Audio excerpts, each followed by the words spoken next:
The last first class. The morning Travis Boone almost got thrown off a plane was the same morning he finally understood what his wife had meant when she said, "Promise me you'll let people see you." He hadn't slept in 31 hours. His flannel shirt was wrinkled from being balled up in an overhead compartment on a connecting flight, and there was a faint bruise along his jaw from where he'd walked into a gas station door in the dark, too exhausted and too hollowed out to pay attention to the world around him. He was carrying a canvas bag over one shoulder, and inside that bag, wrapped in a blue cloth his daughter Lily had chosen herself at the fabric store, was a small ivory urn. Inside that urn was everything that remained of Rachel Boone, 34 years old, the most luminous person Travis had ever known, gone 14 months ago on a Tuesday morning in March while Lily slept in the next room and the coffee maker beeped twice like it always did at 6:15.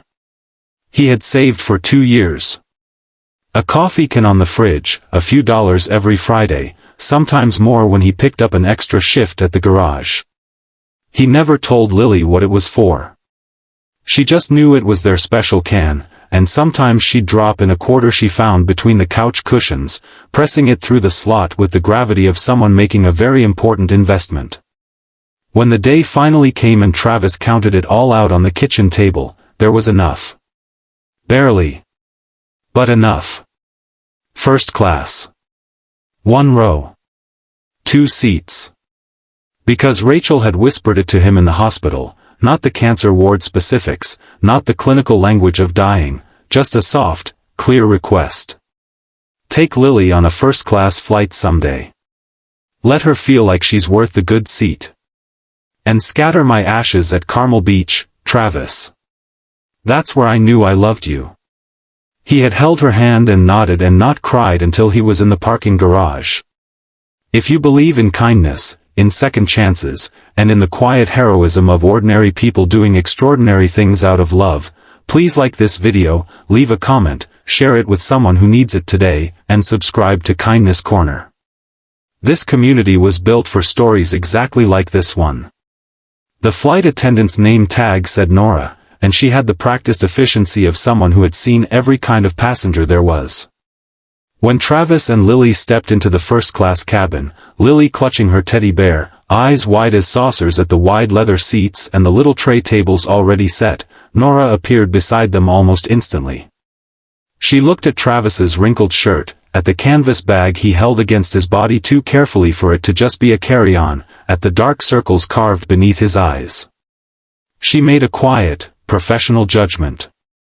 She pointed to their seats and asked, with a politeness that carried a thin wire of suspicion underneath it, whether he had checked his larger bag.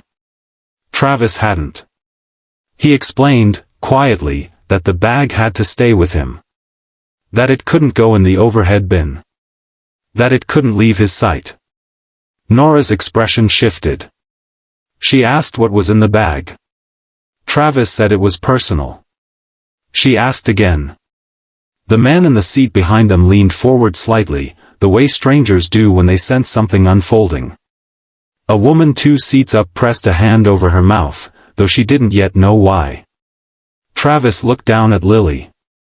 Lily looked up at him with Rachel's exact eyes, that particular shade of gray-green that had stopped him cold at a coffee shop 11 years ago, and he made a decision. He unzipped the bag just enough. He showed Nora the blue cloth, the ivory urn, the small handwritten label in his own block letters, Rachel and Boone. Beloved. Always. Nora went very still. She had worked 31 years in the air. She had seen grief in its many forms, the weeping, the silent, the performative, the bone-deep quiet kind. She recognized immediately which kind this was. She straightened. She nodded once, slowly, and said the bag could stay exactly where Travis needed it. She brought Lily a cup of apple juice without being asked, set it down gently on the tray table, and touched the little girl's shoulder with a softness that was entirely separate from her job description. What happened next was something none of the passengers in that cabin would entirely be able to explain afterward, though several of them would try.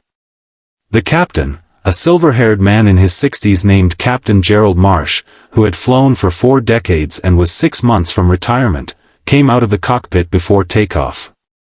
This was not unusual. What was unusual was that someone on the crew had said something to him, quietly, in the galley. He walked the length of the first-class cabin slowly. He stopped at row 2. He looked at Travis Boone, unshaven, exhausted, a bruise on his jaw, a coffee can's worth of Friday dollars keeping him in this seat, and then he looked at the canvas bag, and then at Lily with her teddy bear and her mother's eyes. And Captain Gerald Marsh brought his right hand up to the brim of his cap and held a slow, deliberate salute. Travis didn't make a sound. But his chest cracked open the way old wood does, not breaking, just finally, after so long under pressure, giving way. Lily looked up at the pilot and then at her father, and in the way children understand things that adults have to labor toward, she reached up and took Travis's hand in both of hers and held it. The other passengers in the cabin, the businessman, the couple, the woman who had covered her mouth, they didn't applaud. It wasn't that kind of moment. It was quieter than that. It was the kind of moment that rearranges something small but permanent inside a person, the way a single conversation can occasionally do, or a stranger's unexpected kindness. They sat with it. They carried it. The flight took 4 hours and 20 minutes. Lily fell asleep somewhere over Nevada with her head against Travis's arm and her teddy bear tucked under her chin. Travis did not sleep. He looked out the window at the country passing beneath them, brown and gold and impossibly vast, and he talked to Rachel the way he'd been talking to her for 14 months. Not out loud. Just in the place behind his sternum where she still lived. "We're going, Rach. We're almost there." She ordered apple juice and they gave her a Real glass. You would have loved seeing her face. At Carmel Beach, 3 days later, just before sunset, Travis waded into the cold Pacific while Lily stood at the water's edge in her yellow raincoat. He opened the cloth. He said her name once, clearly, into the wind. And then Rachel and Boone returned to the ocean, to the beach where she had first known she was loved, while her daughter watched and held her teddy bear tightly and did not look away. If this story touched something in you, if it reminded you that ordinary people carry extraordinary things every single day, please give this video a like, leave a comment below, and share it with someone you love. Comment, Rachel, below if you believe love doesn't end. It just changes shape. Some people save their dollars in a coffee can on the fridge because the only luxury they can afford is making sure their child knows she is worth the good seat. Travis Boone was that kind of man. Rachel knew it when she married him. Lily will know it for the rest of her life. And for 4 hours and 20 minutes somewhere over this country, a pilot in a Navy uniform knew it too, and made sure Travis knew that he was seen. That is what kindness does. It finds you when you're too tired to ask for it. And it salutes.